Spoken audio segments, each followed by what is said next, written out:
Hi, hello, how are you? You're listening to I've Always Said That with your host, Brad. This is Survivor Series 49, Episode 9.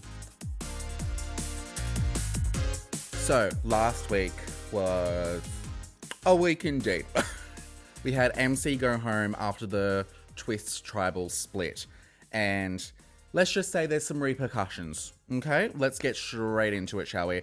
The winning group from last week are sitting at camp and they're wondering who's gone home. Their bets are on Sophie or Rizzo, but probably Sophie because they're assuming Rizzo played his idol.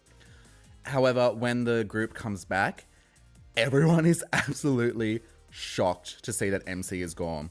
And then, to cap it all off, they say it was a unanimous vote and Rizzo did not play his idol. They got absolutely played by Rizzo and Savannah. Just like absolute children, they got played. It's so good. Christina is absolutely furious. She's shocked. And then seeing everyone's reactions, Sophie's like, oh, everyone wanted me to go? She's kind of like, oh, okay, kind of see where she stands in the group. And I'm like, yes, about time. And then I think Steven says to her, sorry you feel that way. And I'm like, sorry you feel that way is crazy. This plays directly into what Rizzo wanted. He's like, he wanted Rizzo wanted Sophie to feel saved, to know that she was going to be the target of everybody. And that way, he gets an extra player on his alliance out of her. And I'm like, this man is so smart. It's absolutely crazy. Savannah also tells Soph about the extra vote. And I'm like, oh, okay. So Soph could also take Savannah's vote with her knowledge is power advantage, which also nobody knows about.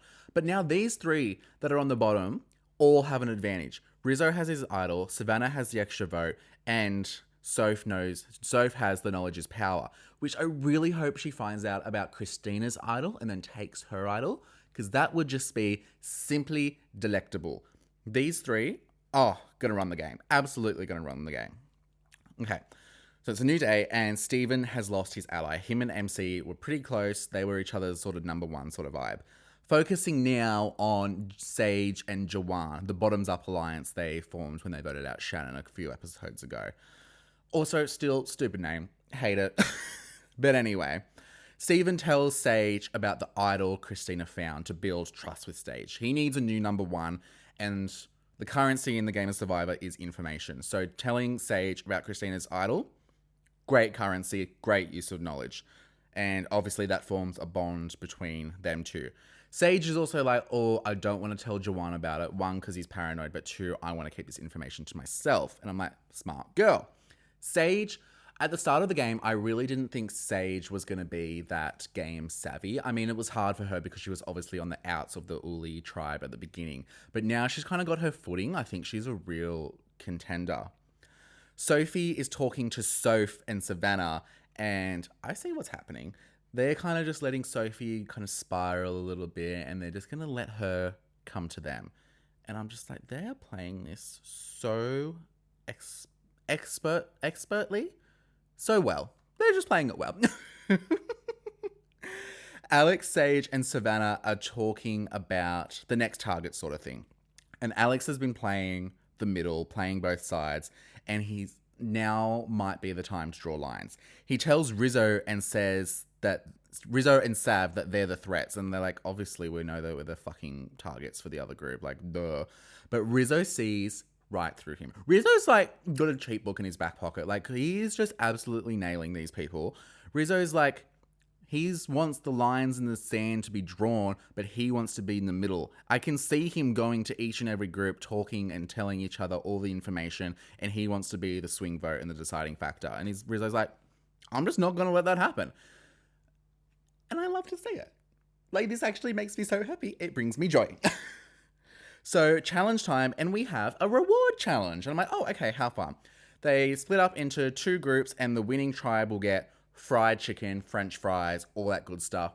Actual food, not a charcuterie board, not a sandwich, chicken, fried chicken. I think it's day 16 or something. And some of them have not eaten properly the entire time. They've been having coconut shreds. So this would be, my mouth's just watering about it. And I'm like, I fucking ate 10 minutes ago. So the two teams are blue team, Christina, Sophie, Alex, and Savannah.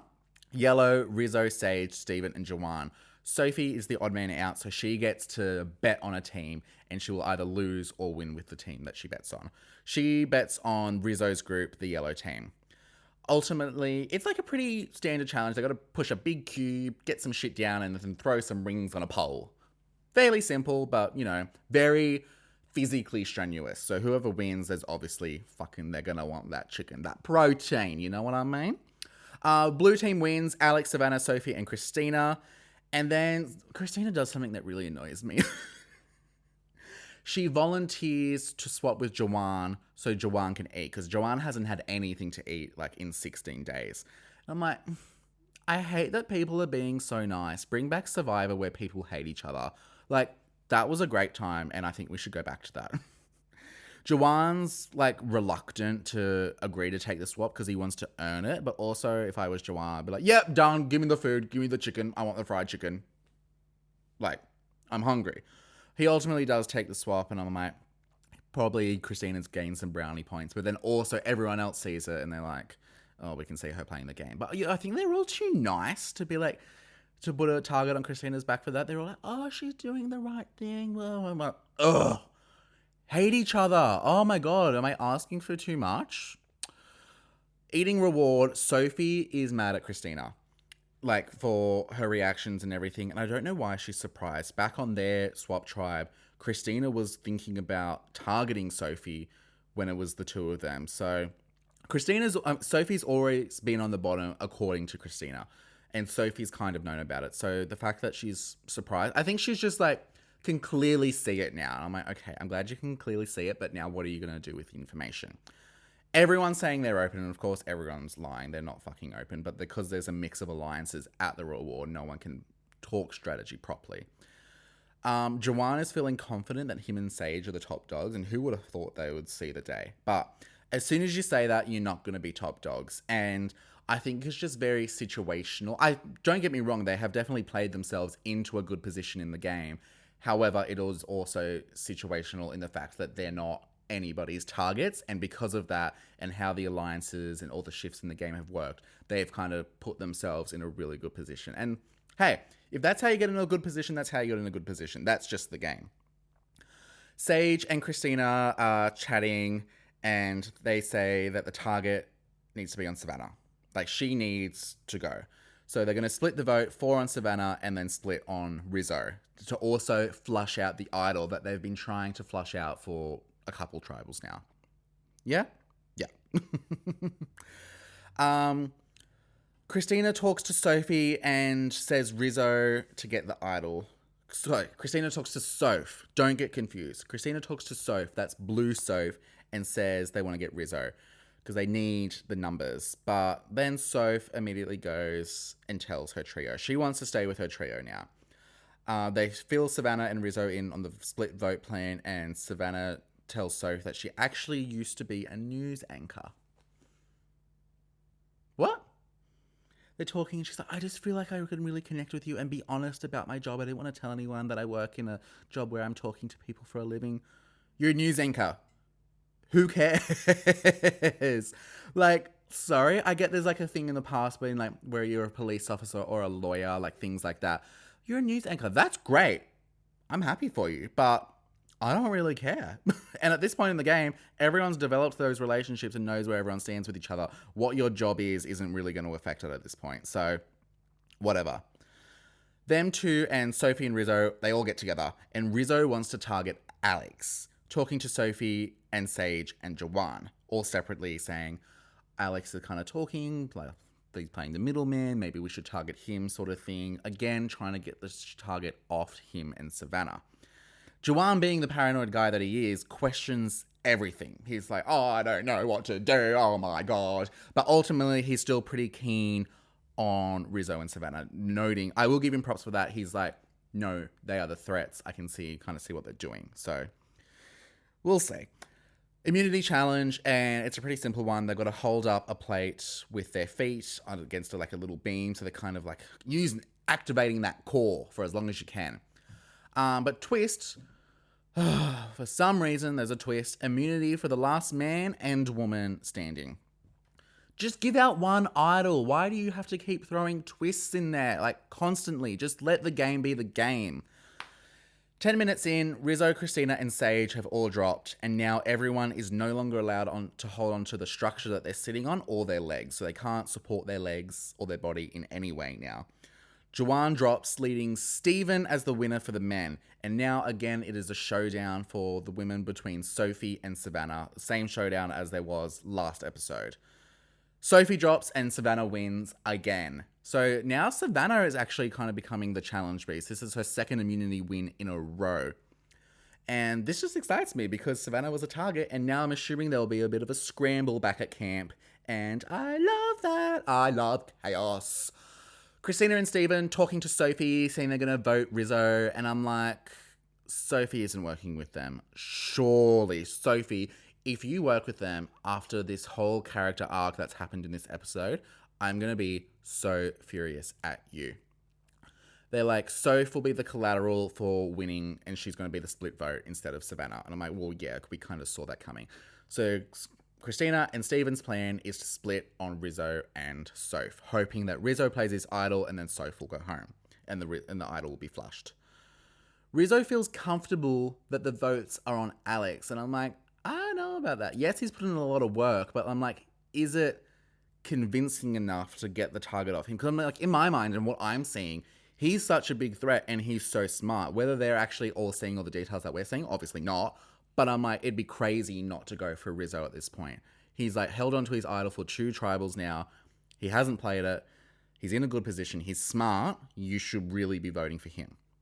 Joanne tells Alex Rizzo is coming for him. And I'm like, this information was bound to get back to him. So I'm not ultimately surprised, but Alex is kind of panicking a bit now, which is kind of causing Sage to go against Alex. And I'm like, Sage, my girl, this is what's convinced you? I'm like, okay. So the vote is kind of up in the air, and I feel like I haven't seen a lot of the mechanics after the immunity challenge of who's talking to who and what, especially of Christina and Steven. In my mind, they just said they're voting for Soph and Rizzo, and then we never saw them again. So I'm like, I don't really know what's going on, but I don't feel confident about Rizzo's position in the game right now. I feel like it's being set up that he thinks that Alex is going home, and then he's going to get blindsided. Well, not blindsided, but voted out. We get to Tribal, they're having their chat, they vote, and Jeff asks, if anyone has an idol or an advantage and they want to play it, now would be the time to do so. And I'm like, it's the third time he's at Tribal, he's going to play his idol.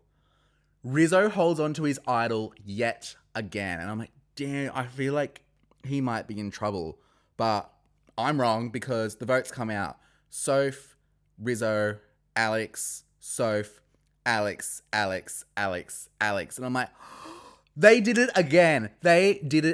These people are absolute fools. I can't believe they have pulled this out of the bag once again. He's not going home. He keeps an idol in his pocket. The other 2 people in his alliance have both got advantages. They are going to absolutely run the rest of this game. Oh my God. Alex was voted out. The people that voted for Alex was, of course, Rizzo, Soph, and Savannah. And they got Sophie as a number, so Sophie voted with them. And then Joanne and Sage also voted for Alex. And I'm like, wow, they got flipped? That's really interesting. Alex was the only one that voted for Rizzo, and then Steven and Christina voted for Soph. So, the dynamics of who's left at the moment, we've got 8 people left. Rizzo, Soph, and Savannah obviously really close. I think they've kind of got Sophie as somewhat of a number. Steven and Christina obviously really close, and I think they are still going to be pretty close with Joanne and Sage. So it looks like it's going to be a 4v4. But then you also got to remember, Savannah has an extra vote. Rizzo has an idol. So then it's kind of like 5v4 technically if she uses her extra vote. So they're in a pretty good position for the rest of this game, I will say. Like, I am absolutely blown away by this gameplay. I think Survivor 49 and the whole new era as a whole of Survivor has been getting a lot of shit for not being as good gameplay. But this post-merge gameplay, I mean, especially from Rizzo, has just been top tier. Absolutely top tier. So he gets the player of the episode award that I'm just making up now. And I'm going to give this episode a rating of a 89%. Because That's what I feel like, and that's the number that came to my head. Let me know your thoughts on the episode and how you thought that the vote was going to play out, who you're rooting for, what you thought of Rizzo's braveness in this tribal council, you know? Remember to like, comment, subscribe, follow us on Instagram and TikTok at I've Always Said That pod. Share with your friends, give us a review. It really helps us here at the podcast. This has been Brad for I've Always Said That for Survivor 49. Thank you. You're welcome. Love you. Bye.